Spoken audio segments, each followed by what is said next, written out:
What's going on, guys? We are back with episode 2 of the 0 to 3k series, where I will be trying to pug completely solo on a brand new class and spec as a healer. If you guys missed episode 1, then be sure to check it out so you can know why I went with the Preservation Evoker as my healer of choice for this challenge. Also, if you guys haven't already, then be sure to subscribe and ring the bell. And if you want to see some more of my content, then be sure to check out my Twitch and drop a follow. They'll be doing live streams of keys and mythic raiding. Alright, time to open up our vault. I think we have 3 LFR slots and 2 from Mythic Zeros. Mythic Zeros, since they are technically the equivalent of plus 10s last season, are actually going to be better eye level.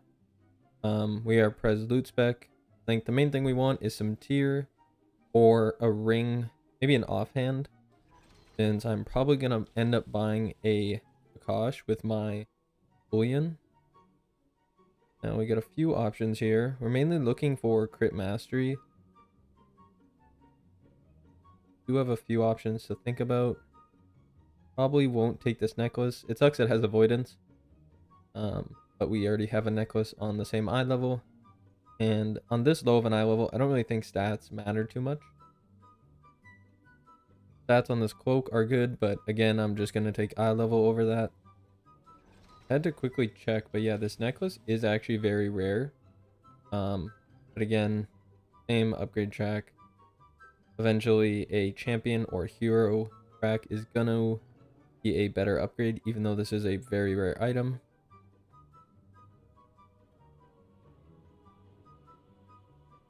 After looking at this, I think this choice is probably pretty clear. Sockets right now just don't really help us too much. We already have a ruby whelp shell, so this is only going from champion to hero, which is only about 120 intellect. Whereas this choice, we get 317 intellect, we get more stamina. Crit as the main stat. Haste is okay, it's not very good, but crit is pretty good. One other thing is normally I would sim this for, especially for DPS and even for tank, as a lot of the time in keys where you're just going for 3k, you don't have to worry too much about survivability. So you can sometimes opt for the DPS choice, which sims can tell you which is the highest DPS. But for healers, you can't do that because you can't sim healing on raid bots. So yeah, I think I'm going to go with this. I just need to use my own judgment. It's way more item level. Pretty good upgrade. It's on the hero track. Not too bad. Definitely not the best item we could have got, but still not terrible. And sadly, I just realized, since I've never done a Mythic Zero in my vault, that we don't actually get a keystone for that. I don't think that's too big of a deal. Let's get into it. So my main purpose in this video is actually not going to be focused on Mythic Plus at all. It's going to be focused on gearing and setting up my character for future success. So we have a few things that we will be doing before it will be almost exclusively focused around pushing Mythic Plus. Today I'm going to start with Amidrasol LFR, since we only need a few more boss kills to get our Helm enchant finished up. A pretty well-known benefit to either healing or tanking, definitely how fast the queues are, and even just so far already I've found that less gear or experience, you can get into groups you wouldn't normally as a DPS. After getting my Helm enchant, I went to go do the Awakened raid, which on this particular week was Vault of the Incarnates. My main goal is to try to get a few items from Vault specifically. Those are the Broodkeeper's Promise trinket and both of the very rare rings from Broodkeeper and Aranog, since even on LFR these items can be very powerful early on, and I did actually manage to win the role on a Broodkeeper's Promise. We weren't able to kill Razageth, but that isn't too big of a deal, as I was able to get my 6th Bullion, which means later this episode we will be able to purchase 3 awakened items that I can then upgrade to their maximum potential later in the series. This will help us gear up much faster than was ever possible before in any previous season. Once I filled up all of my raid vault slots with LFR, so that no matter what, if we get bad items in our vault, we can always take sockets. I actually remembered that it was the Timewalking event this week. Basically, if we kill 5 Timewalking bosses, we can turn in the weekly quest for a piece of normal raid loot. Inside of the raid, you can also get a quest that if you kill the final boss, which this week is Yogg-Saron, you get a piece of heroic raid loot. In my opinion, time walking raids are actually pretty powerful for a solo player for a few reasons. First of all, it drops the equivalent of normal raid loot while being pretty easy to do because of the scaling and high amount of experienced players that are just doing it for the weekly quest.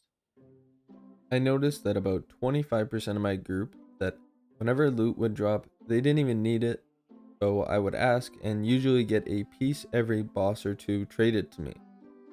Overall, when it was all said and done, I cleared all of Ulduar and got upgrades to my pants, gloves, bracers, one-hander, and offhand, and a side grade to my helmet and my trinket.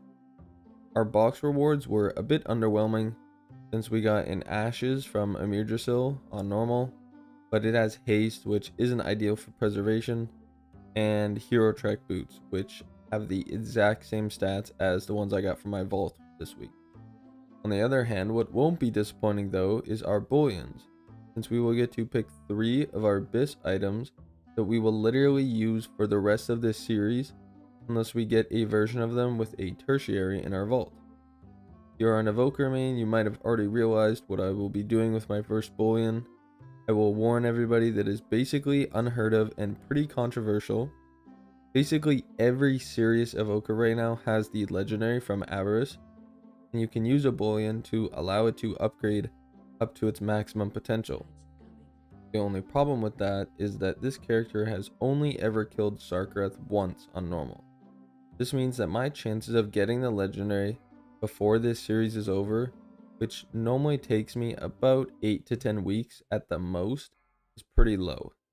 Even if I did though, I don't want to spend the insane amount of gold to craft it, and it's just way too much to be considered fair for this series.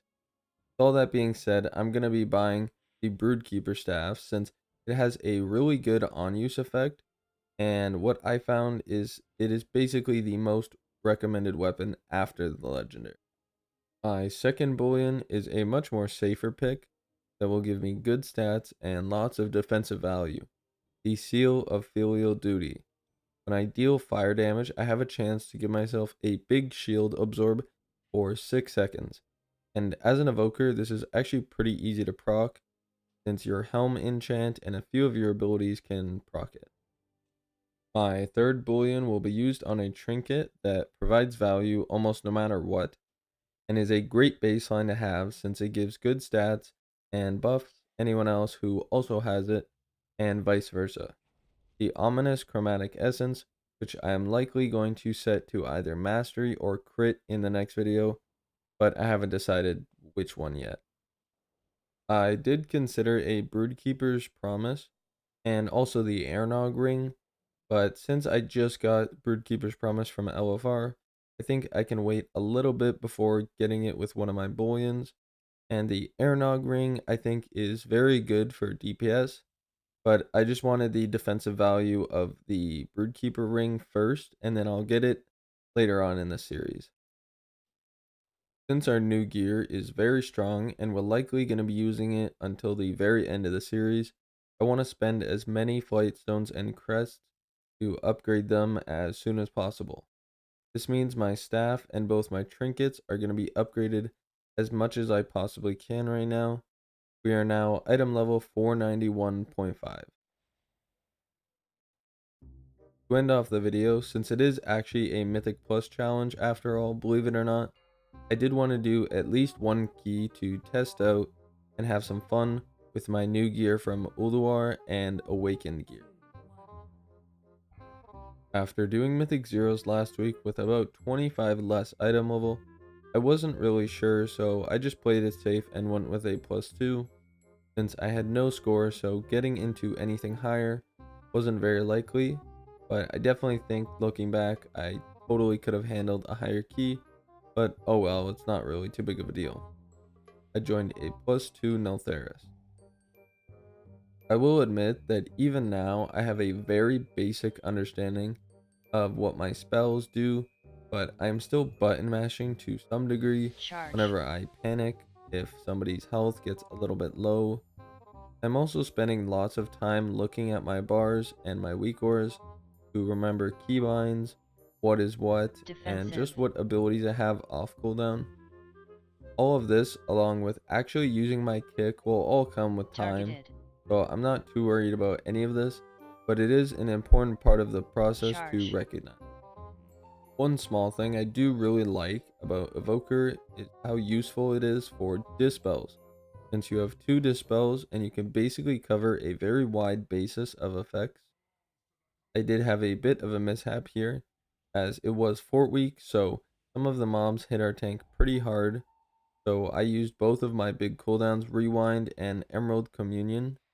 This would come back to bite me, as after I was looking at my bars during this fight, I got hit by a Swirly fighting Chargath, and then once I got B-resed, I died again, since I tried to use my big cooldowns, only to realize that they were still on cooldown, and I didn't really know what to use to save myself, so yeah, I definitely should have just popped my defensives right here, but oh well, it's not really too big of a deal. I'll definitely be able to learn going forward, like what I need to use in emergency situations, since normally I definitely need to plan out my cooldowns a bit better.